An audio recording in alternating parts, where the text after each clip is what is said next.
heritage list and what it means for global identity. Also, is mental illness being overdiagnosed? Doctors have sounded the alarm. We'll tell you all about it. The headlines first. Bangladesh will hold its general election on the 12th of February. This will be the country's first one since a student-led uprising toppled Sheikh Hasina's government last year. Hasina's Awami League party has been banned from the polls. Khalida Zia's Bangladesh Nationalist Party is widely tipped to win this election. Myanmar's junta launches an airstrike on a hospital, killing more than 30 people. A military aircraft dropped bombs on the hospital. The attack took place in the Rakhine state bordering Bangladesh. The western state is controlled by rebels. They have been fighting the junta since it came to power in a coup in 2021. Pakistan's former spy chief Faiz Hamid sentenced to 14 years in prison. A military court convicted him of violating state secrets and engaging in political activities. Hamid served during the tenure of Imran Khan. He was a staunch supporter of the jailed former Prime Minister. Bulgaria's government resigns after anti-corruption protests. They were in office for less than a year. The demonstrations were sparked by a 2026 draft budget. Last week, the government was forced to withdraw it, but the move failed to end the mass protests. Bulgaria is the poorest country in the European Union. And South Sudan says it has reached an agreement with Sudan's warring parties over a key oil field near their border. Just days ago, Sudan's paramilitary forces had seized it. Now South Sudan will guard the oil field. The Sudanese army and the paramilitary RSF have been at war since April 2023.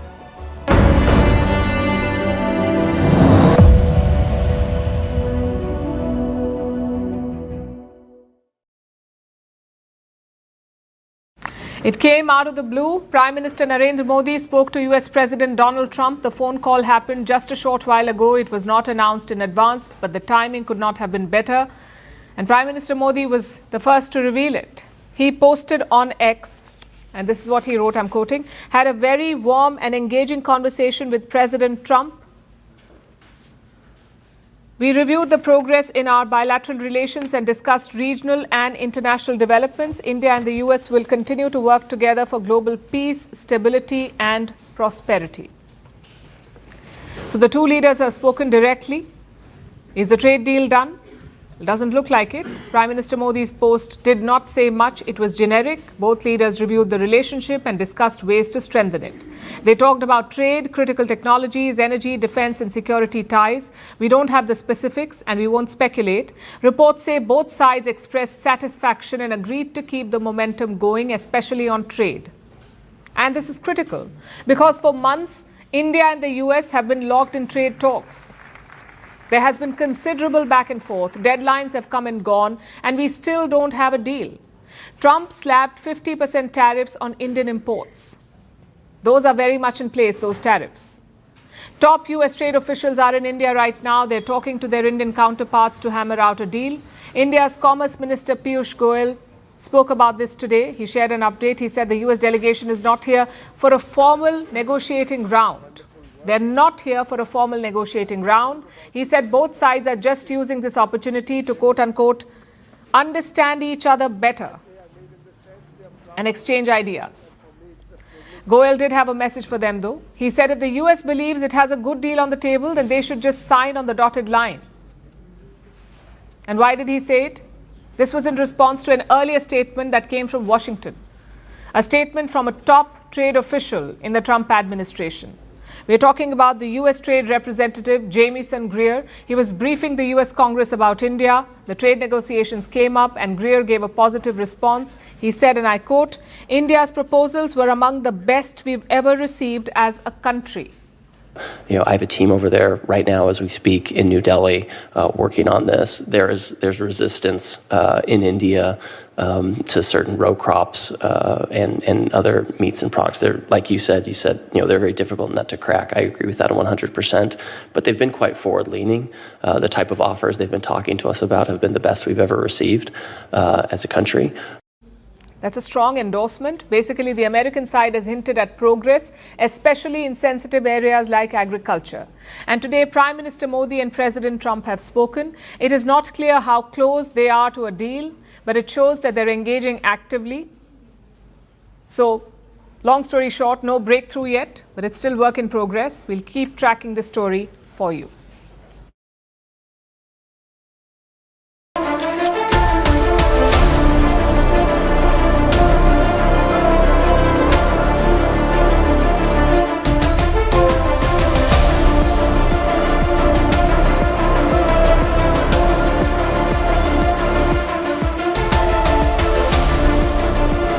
Tremendous amount of money for the future. This is going into the future.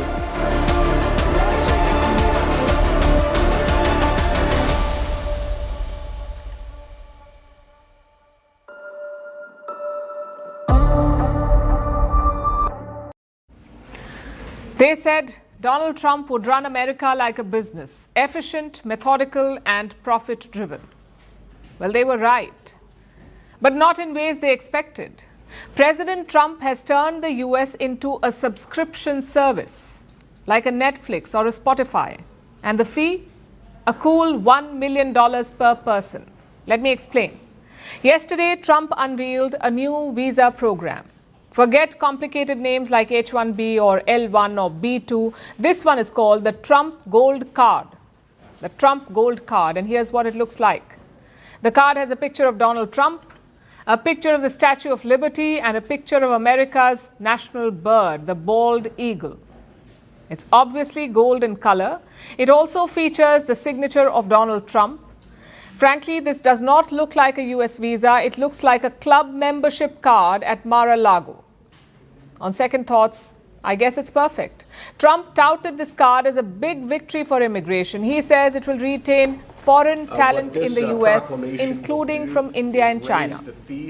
Gift of getting somebody great coming into our country, because we think these will be some tremendous people that wouldn't be allowed to stay. You know, they graduate from college, they have to go back to India, they have to go back to China, they have to go back to France, they have to go back to wherever they came from. Very hard to stay. It's a shame. It's ridiculous things. We're taking care of that. The companies are going to be very happy.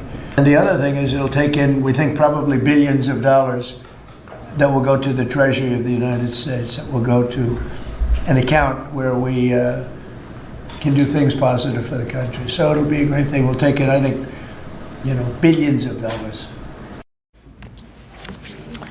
So what is this golden card? Simply put, it's a permanent work visa. Trump has not created a new visa class. He has simply created a new pathway. If you get a gold card, you are actually getting an EB-1 or EB-2 visa. Both are special work visas. They're reserved for highly skilled people. But in this case, you can buy them. You must pay $15,000 as application fee, and after that, US officials will vet you. And then you must pay $1 million. Only then will you get a Trump Gold Card. And this one is for individuals. Companies can also sponsor gold cards for their workers, but that will cost $2 million. In addition, a platinum card is also coming out. That will cost you $5 million. And what's the difference? Well, a gold card holder will still have to pay taxes, but a platinum card holder, you can stay for 270 days without paying taxes. And this is not some radical new idea. Countries like the UAE already have golden visas. Say you buy some property in the UAE, or you invest in a fund, or you're a highly skilled worker, then the UAE will grant you a long-term golden visa. But there's a difference. In America, the eligibility is confusing. Look at what the website says. A $1 million gift upon completion of the individual's vetting is evidence that the individual will substantially benefit the United States. Now, what does a gift mean? Nobody knows at this point. But this gold card reveals Trump's preference. Donald Trump wants affluent migrants only. People who would pay $1 million for a visa.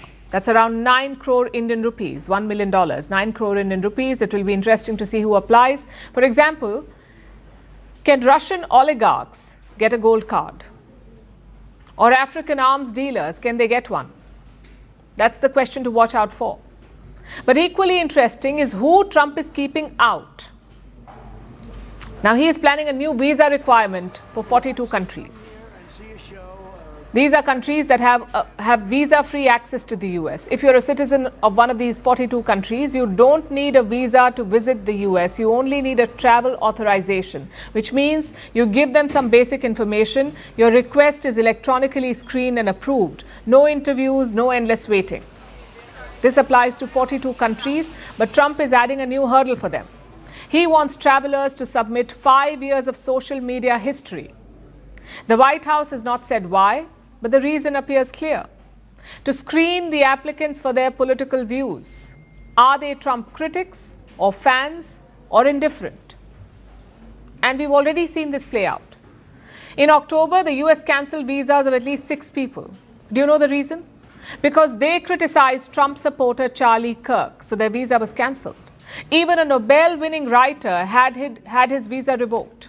He compared Donald Trump to Ugandan dictator Idi Amin. And on cue, his visa was revoked. Now, if you add all of this up, a clear picture emerges. A picture of who Trump wants in the United States. They must be rich and they must like his policies. If they are not rich, they must fit Trump's profile. For example, white South Africans are welcomed in the US, but Afghans or Somalis are not welcome. So obviously, there is a race angle too. Now, imagine if some other countries pull this off. They screen your social media for your visa application, they revoke your visa because you criticize the ruling ideology, and they filter refugees based on skin color. What do you think would happen? Global outrage, a dozen statements from the European Union, some condemnation from the United Nations chief, and of course a relentless campaign by human rights groups. That is what would happen. But in this case, it's just Trump being Trump. Morals aside, this reveals a new driver of US policy. It is not strategy, it is not politics, it is culture wars. That's why Trump thinks that Europe is decaying. That's why he's attacking South Africa. It's about imposing his domestic political goals on the world. It's a dangerous and slippery slope.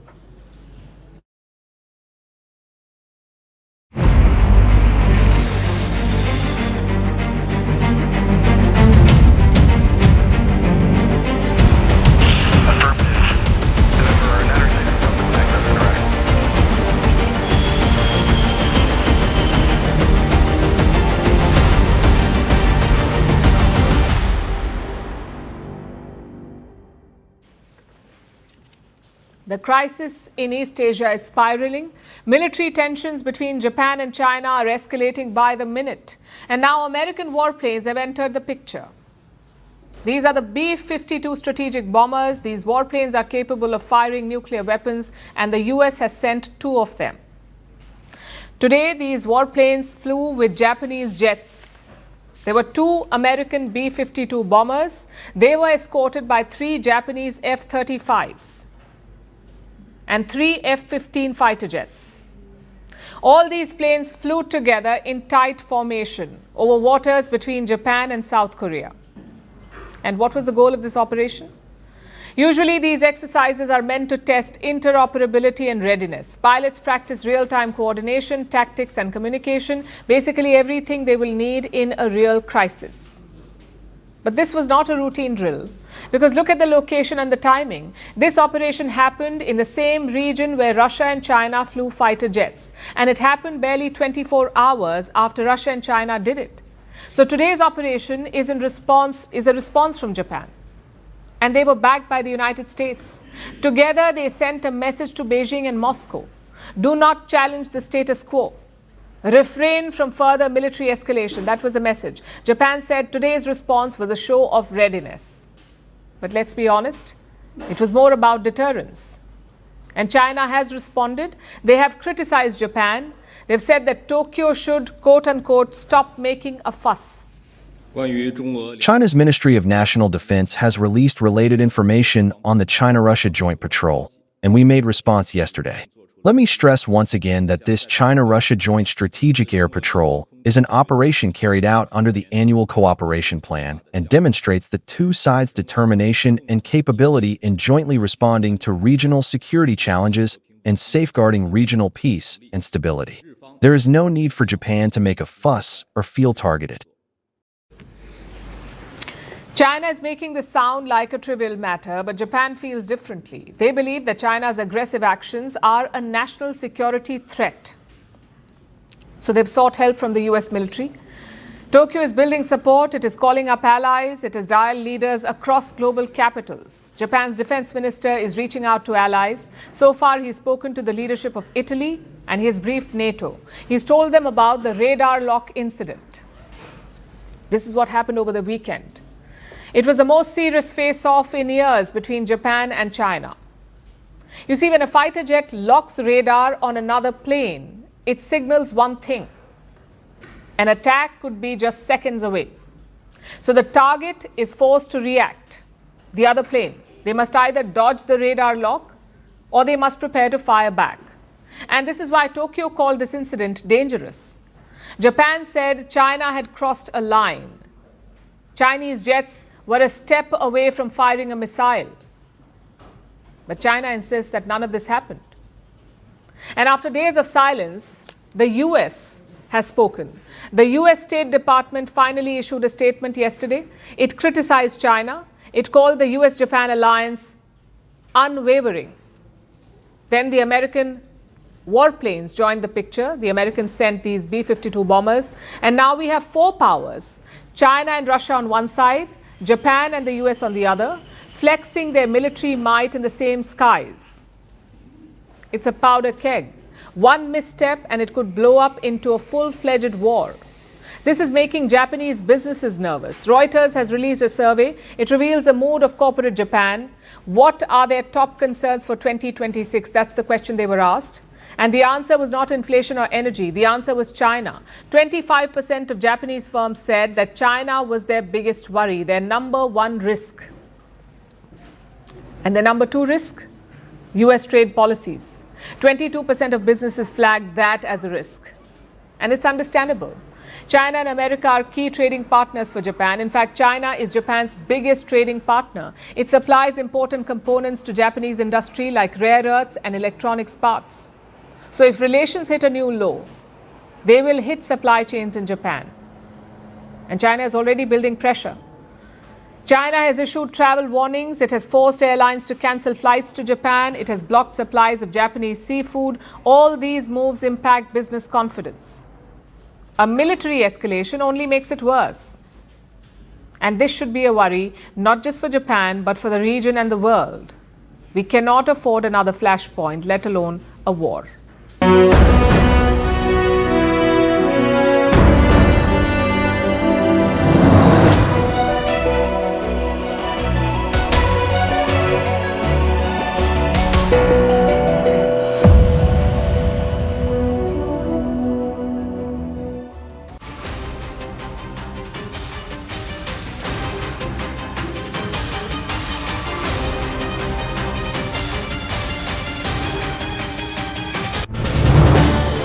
This is News 18 Network.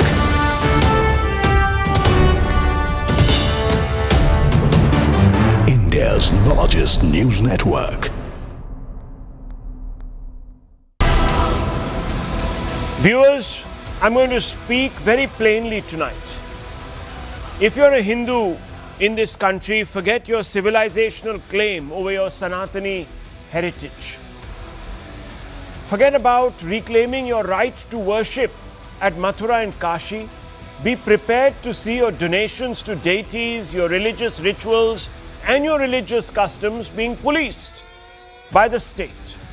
Be prepared to be denied lighting a deepam at a revered spot, even though you're backed by a court order because a political party appears to be playing to the sentiments of its favored vote bank. These views, these opening views, these comments of mine are inspired by the goings-on in Tamil Nadu, where the DMK-led India bloc government has decided it will not follow court orders. Instead, it will impeach the judge because he has dared to allow Hindi devotees to light a deepam placed atop a sacred pillar belonging to a temple in the Kartigai hills of Madurai. The DMK's actions have resulted in a backlash. Leaders like Amit Shah, the Union Home Minister, has come out and complained about the fact that a motion for impeachment is being filed against the judge, saying this has never happened since independence. Some judge gives a ruling and they bring an impeachment motion only for their vote bank. The judgment was to light a diya on a hill. India's citizens will not support this, unquote. Mohan Bhagwat, the RSS chief, has come out and said Deepam Rao can be resolved only by Hindu strength. Awakening of Hindus is enough to bring the desired result. The matter is sub judice. Let it be resolved. If escalation is needed, it will be done, unquote. Pawan Kalyan, Andhra Deputy Chief Minister, says a sitting High Court judge is being targeted because he delivered a judgment upholding the right of believers to light a deepam and practice a long-standing ritual. India bloc led by DMK have weaponized constitutional. This is not judicial accountability. This is blatant political intimidation. Sridhar Vembu, the founder of Zoho, has come out and said targeting Justice G.R. Swaminathan because of a court judgment he issued was unfavorable, is a blatant attempt to intimidate judges. We must defeat this, unquote. The DMK says, and the government there says, the judge needs to be pulled up because he has bent the law to favor only Hindus repeatedly and therefore is a serial offender. Yes, viewers. The DMK says that his conduct has compromised judicial impartiality and transparency, undue favor to a senior lawyer and specific community. Verdict seen as politically influenced, violating secularism. Look closely at the DMK's charge against Justice Swaminathan. The HC judge, they say, is biased, favors one community, verdicts violate secular principles. But examine, viewers, his past orders. In July 2024, he upheld the rights of a Sufi Muslim group to observe Muharram, their traditional way. Is this, viewers, a judge who only gives justice to one community? No, viewers. He is equally fair-minded when it comes to minority interests. August 2022, the same judge directed law colleges to install Ambedkar portraits, recognizing his centrality to equality. In November 2025, a month ago, he allowed a minority group the Annadhanam after officials refused permission. In October 2025, he protected a freedom fighter statue in Sivakasi. Balanced, viewers, principled and consistent. This is what the judge has been. Now, viewers, all of this are facts, and they are undeniable facts, which I have put out. More than that, the judge has followed the past precedents also. In 1996, the Madras High Court order, he followed that. The temple alone can light a deepam or a traditional spot mandated. Future years, viewers, any site on the hill allowed. Condition 15 meters away from dargah and steps. Lamp located.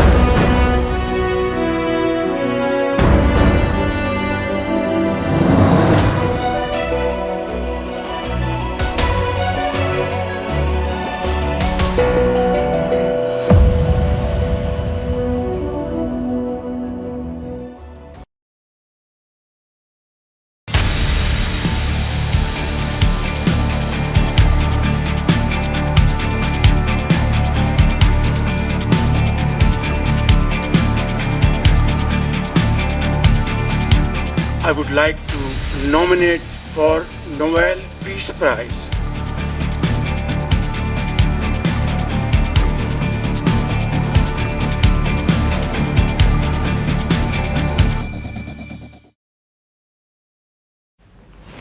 Pakistan's Spotify Wrapped is out. Their top song is Thank You Donald Trump. They nominated the US president for the Nobel. They struck crypto deals. They offered their rare earths and now Trump is repaying them.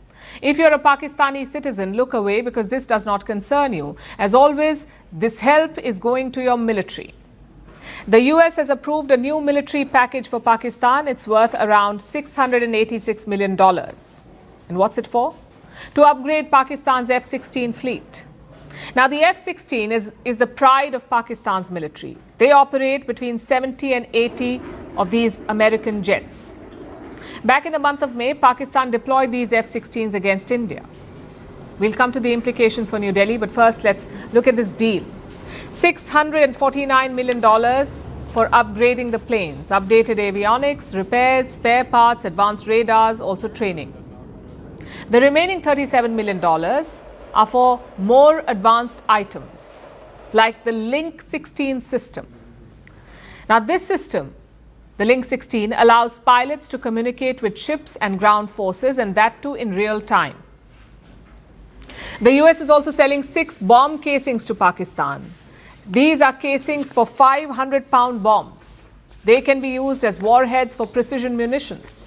Put together, it's a comprehensive upgrade. It will extend the life of these F-16s to 2040.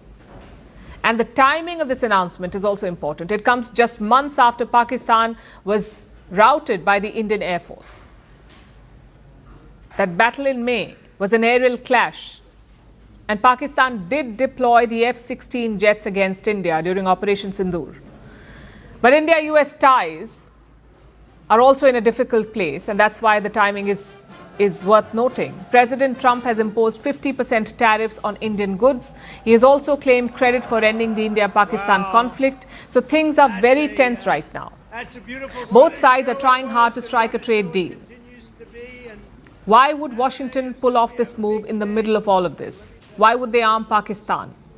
Let me quote the US statement. This is what they've said. The upgrades will support the foreign policy and national security objectives of the United States by allowing Pakistan to retain interoperability with US and partner forces in ongoing counter-terrorism efforts and in preparation for future contingency operations. That is the official excuse. But in the current context, it is a provocation. Imagine if India sold fighter jet parts to Venezuela right now. How would the US perceive that? And Washington knows this. Let me quote from the statement again. The proposed sale of this equipment and support will not alter the basic military balance in the region.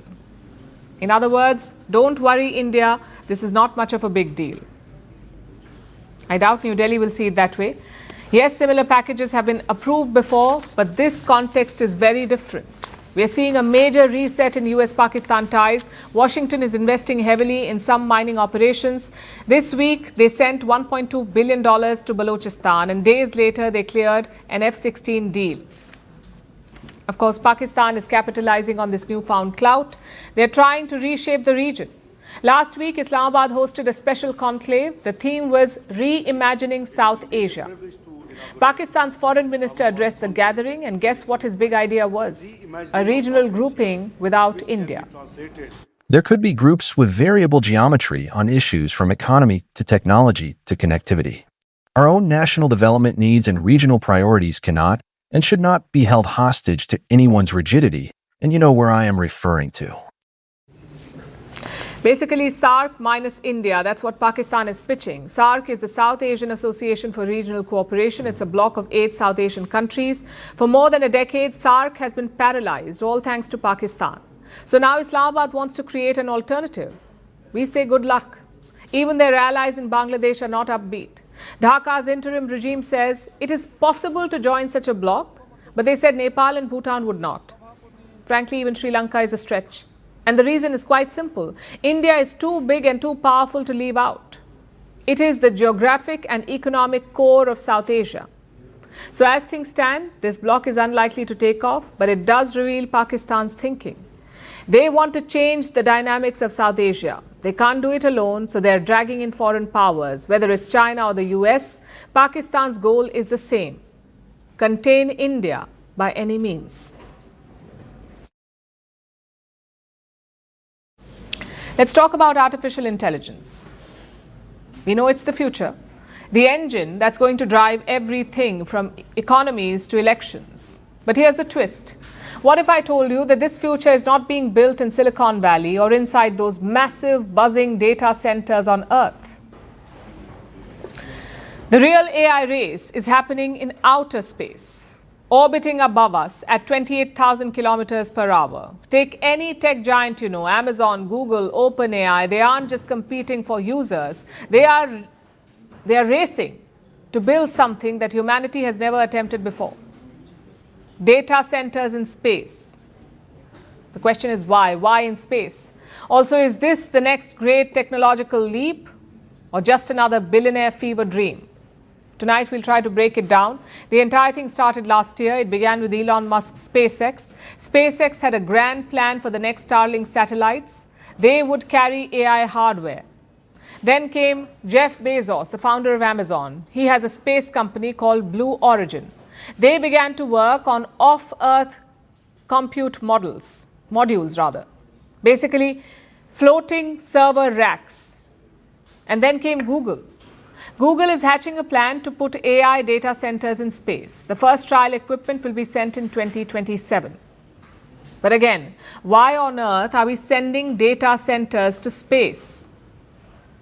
Because there's something that Silicon Valley does not want to admit. Artificial intelligence is eating our planet.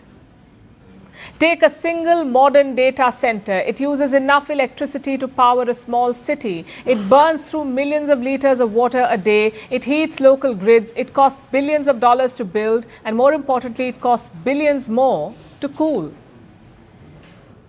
And now AI companies want to scale this further. So by 2030, data centers may consume twice the electricity they use today. At some point, the math stops working. But again, why space? Why choose to put data centers in space? Because in space, you get a lot of things that you don't get on Earth. There's unlimited solar power.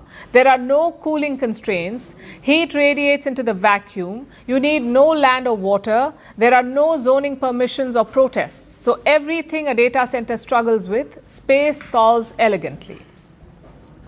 And it can be done. Last month, Star Cloud launched a satellite with a single HP H100 GPU on board. A satellite with one H100 GPU on board. Star Cloud is a company backed by NVIDIA. And if you don't understand chips, let me make it simpler. Putting an H100 in space is like strapping a Ferrari engine inside a toaster and launching it. It should not work, except this one did. The satellite booted up. It loaded a version of Google's Gemma model. It also answered questions from space, and at one point, it even greeted the Earth with a message. Greetings, Earthlings, or, as I prefer to think of you, a fascinating collection of blue and green. Let's see what wonders this view of your world holds. I'm Gemma, and I'm here to observe, analyze, and perhaps occasionally offer a slightly unsettlingly insightful commentary. Let's begin. It was cute, funny, eerie, and historic because this was proof of concept. Once Star Cloud proved it was possible, the Titans moved fast. Google announced Project Suncatcher, a constellation of solar-powered satellites. SpaceX wants upgraded Starlink satellites that can run AI inference. Jeff Bezos believes future data centers logically belong in space. OpenAI's Sam Altman has explored buying a stake in a rocket company. They're all moving in, but it's not going to be a cakewalk. You see, space is trying to kill everything you send there. You're dealing with brutal radiation, extreme temperature swings, micrometeorites, zero maintenance, and regulatory chaos. So even with falling launch prices, this is a logistical nightmare. And yet companies want to try it because AI is about to overwhelm the Earth. And space solves the bottleneck, or so they hope. Which means that this bizarre future may not even be a choice. It may be inevitable. And this is Space Race 2.0, not for the moon, not for Mars, but for artificial intelligence. And whoever builds the first real data center in orbit won't just win the tech race, they may just win the century.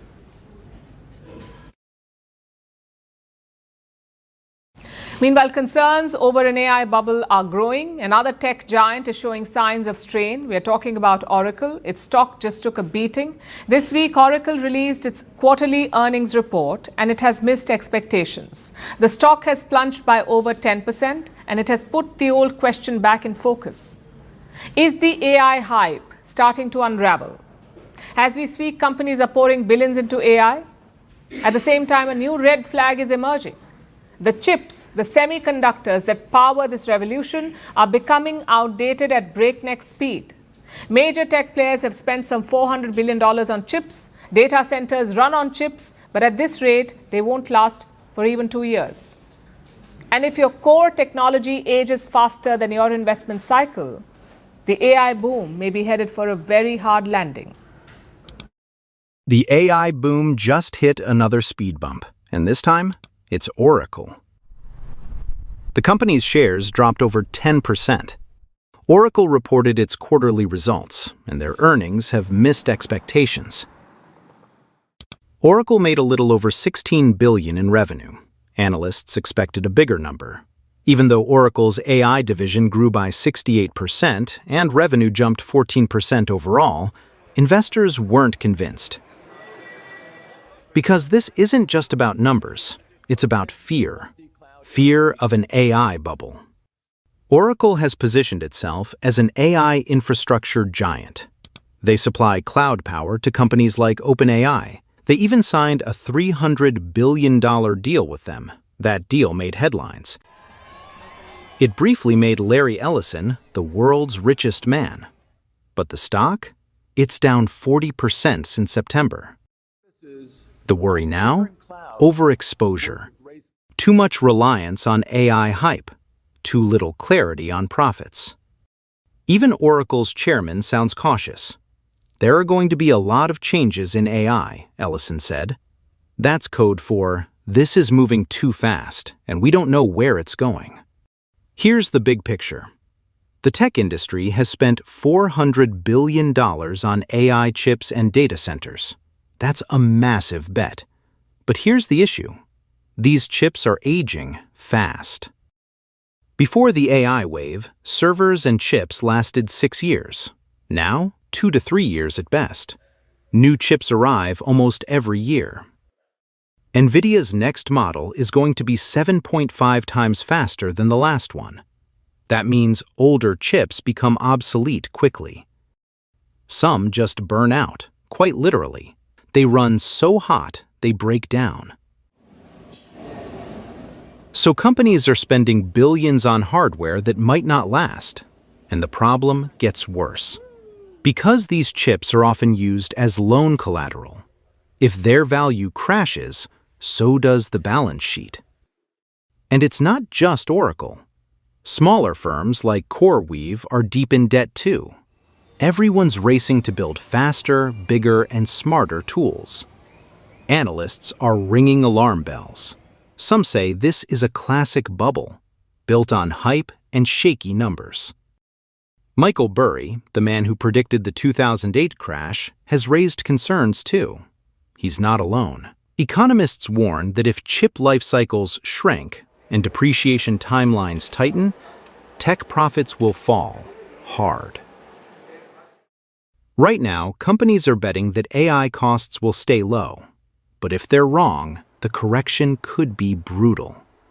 And not just for tech, for the entire economy riding the AI wave. Oracle's drop isn't just a bad earnings day, it's a reality check. AI is moving fast. Too fast, maybe. And the money flooding in, $400 billion and counting, is starting to look risky. This boom may still have legs, but the cracks are showing. And if the AI dream goes bust, the fall won't be small. It'll be seismic.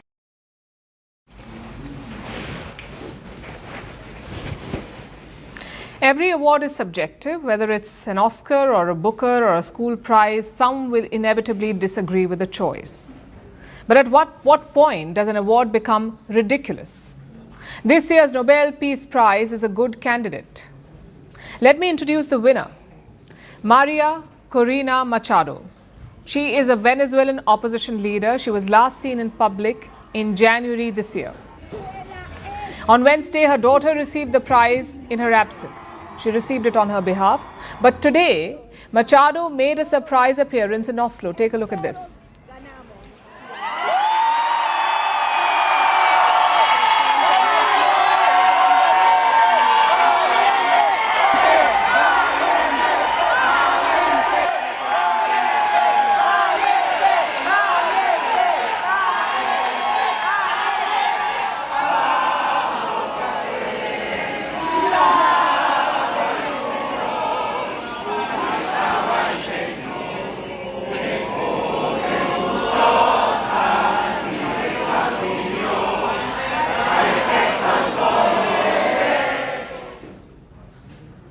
Machado opposes Venezuela's president, Nicolas Maduro. He has labeled her a terrorist. His government also warned her against traveling to Oslo. So how did she get there?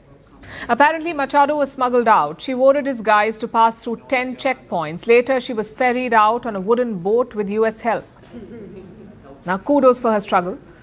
There is no denying that Maduro is an autocrat. But did she deserve the Nobel Peace Prize for opposing him? A lot of people don't think so. Usually, peace groups in Oslo organize a torch rally to celebrate the prize winner. This time, they refused to do it. Well, we know it's been documented that she is not interested in dialogue with the current regime in Venezuela. And she's also been very clear that she is not against foreign intervention in order to change regimes in Venezuela. And the Norwegian Peace Council, we're an idealistic peace organization. And so for us, her opinions we don't support them, and we don't agree with them. This is not unprecedented. It happened last in 2012. That's when the European Union won the Peace Prize. Before that, in 2009, when Barack Obama won the Peace Prize, and also in 1973, when Henry Kissinger won it. Frankly, the list sums up the problem with this prize. Just look at Machado. She has called for US intervention to overthrow Maduro, an operation that could kill Venezuelan citizens. Today, she was given a chance to clarify. Listen to her response. I was asked if we were supporting an intervention from the United States, and I said that Venezuela has already been occupied by forces from totalitarian regimes such as Russia, Iran, Cuba, and criminal groups such as Hezbollah, the drug cartels, and the Colombian guerrilla. Guess who Machado called after winning the prize? First was US President Donald Trump. The other was Israeli Prime Minister Benjamin Netanyahu, a leader who's accused of genocide in global courts. Not very peace-loving, is it? The fact is, the Nobel Prize has become a political tool. It's not about fighting for peace. It's about legitimizing Western interests. Consider the case of Myanmar's Aung San Suu Kyi. She was awarded the Peace Prize in 1991. She was propped up as the defender of Myanmar's democracy by the West. But what happened in the end? She did not defend democracy. She defended her army's genocide of the Rohingya. Same with Barack Obama. His prize was intended to give him a boost, to portray a newbie leader as a champion of peace. But Barack Obama ended up unleashing a brutal drone war. He carried out more than 500 strikes around the world. Reports say more than 300 civilians were killed. Then in the year 2012, the European Union won the Nobel Peace Prize. A lot of people found it borderline funny. Back then, the EU was struggling with infighting and debt crises. It was in the news for all the wrong reasons, and that's precisely why the EU got this award, to boost their legitimacy at a point of weakness. Then in 2019, Ethiopian Prime Minister Abiy Ahmed won the prize, again a darling of the West. A year before, in 2018, he'd visited the United States. The US media called him a natural friend. But in 2020, he unleashed a war on his own people. He deployed soldiers into a restive province called Tigray. And of course, how can we forget Henry Kissinger? He led a carpet bombing campaign in Cambodia in the 1970s. Total deaths, tens of thousands. Even today, people die from unexploded US bombs there. That's how brutal it was. But this story is not just about who got the award. It's also about who did not. In 2010, the Nobel panel wanted to award a Chinese dissident, but Norway's foreign minister lobbied against him. He did not want to antagonize China. This is what goes on behind the scenes. There are so many genuine peace campaigners in the world, fighting wars, fighting poverty, fighting injustice. Unfortunately, they do not have Western leaders on speed dial. They also don't have 300 billion barrels of oil at home. If you want to celebrate peace, go beyond the headlines, go beyond Western political interests. Look for people making a difference.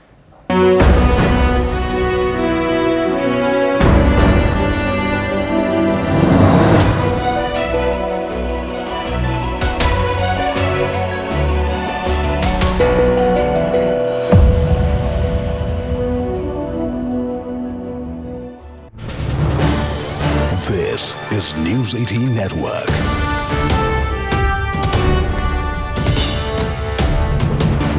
India's largest news network. Viewers, I'm going to speak very plainly tonight. If you're a Hindu in this country, forget your civilizational claim over your Sanatani heritage. Forget about reclaiming your right to worship at Mathura and Kashi. Be prepared to see your donations to deities, your religious rituals, and your religious customs being policed by the state. Be prepared to be denied lighting a deepam at a revered spot, even though you're backed by a court order because a political party appears to be playing to the sentiments of its favored vote bank. These views, these opening views, these comments of mine are inspired by the goings-on in Tamil Nadu, where the DMK-led India bloc government has decided it will not follow court orders.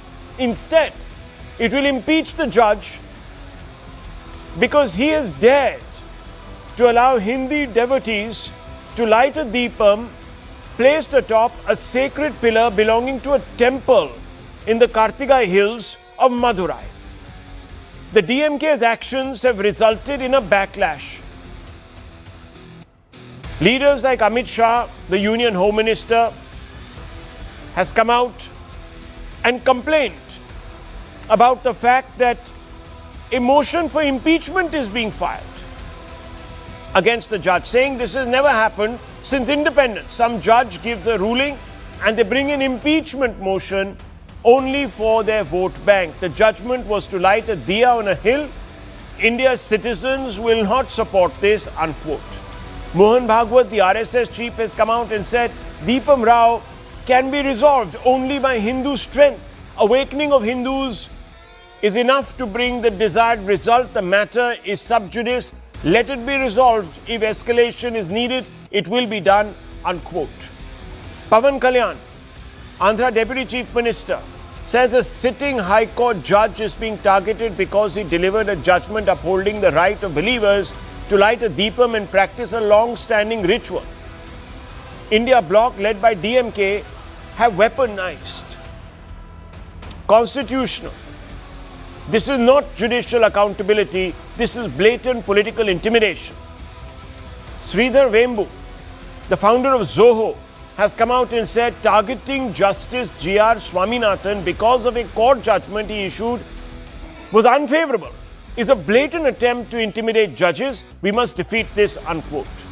The DMK says, and the government there says, the judge needs to be pulled up because he has bent the law to favor only Hindus repeatedly and therefore is a serial offender. Yes, viewers.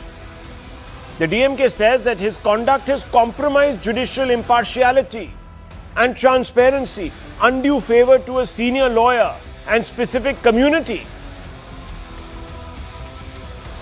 Verdict seen as politically influenced, violating secularism. Look closely at the DMK's charge against Justice Swaminathan. The HC judge, they say, is biased, favors one community, verdicts violate secular principles.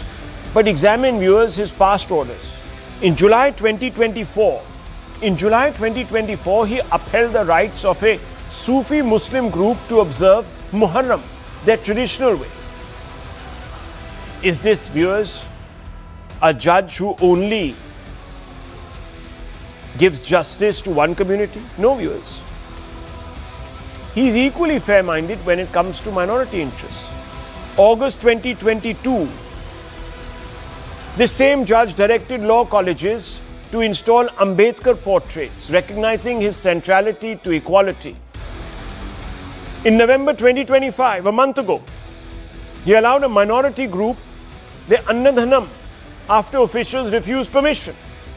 In October 2025, he protected a freedom fighter statue in Sivakasi.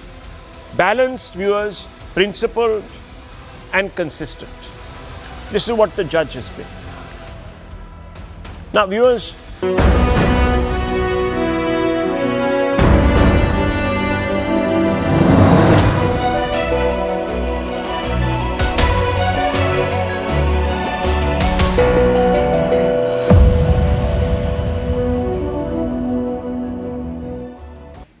it was just a normal day in Pakistan's National Assembly. Speaker Ayaz Sadiq was going on with his routine work when he found this on the chamber floor.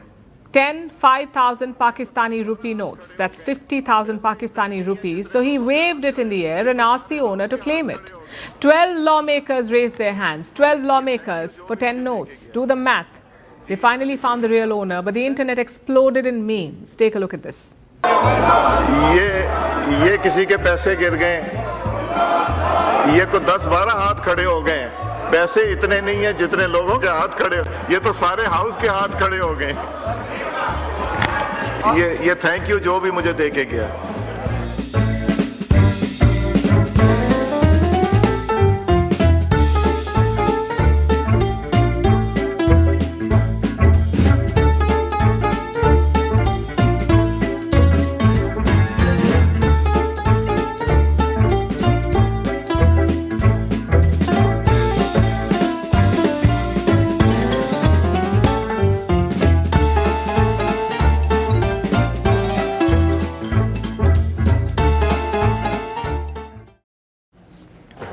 And now it's time for Vantage Shots, images that tell the story.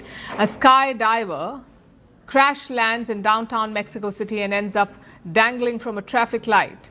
Spanish divers brave sharks to put a Christmas nativity scene in the Madrid Zoo aquarium. And animals at an English zoo enjoy Christmas-themed treats. Finally, we're taking you back in history. On this day in 1936, Britain's King Edward VIII abdicated the throne for love. He was the first British monarch to do this voluntarily. He did it to marry an American divorcee, Wallis Simpson. Back then, marrying a divorcee was a strict no for the royal family. We're leaving you on that note. Thank you for watching. We'll see you tomorrow.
Hello and welcome to the Late Night Edition with me, Ayushman Singh Jamwal. Big breaking news coming in at the top of the bulletin in the Goa nightclub fire tragedy that claimed 25 lives. Police interrogation of the 6th accused, Ajay Gupta, has revealed that he was in Goa when the blaze broke out but fled soon after taking a flight to Delhi. Meanwhile, the Luthra brothers were attending a wedding in Delhi when the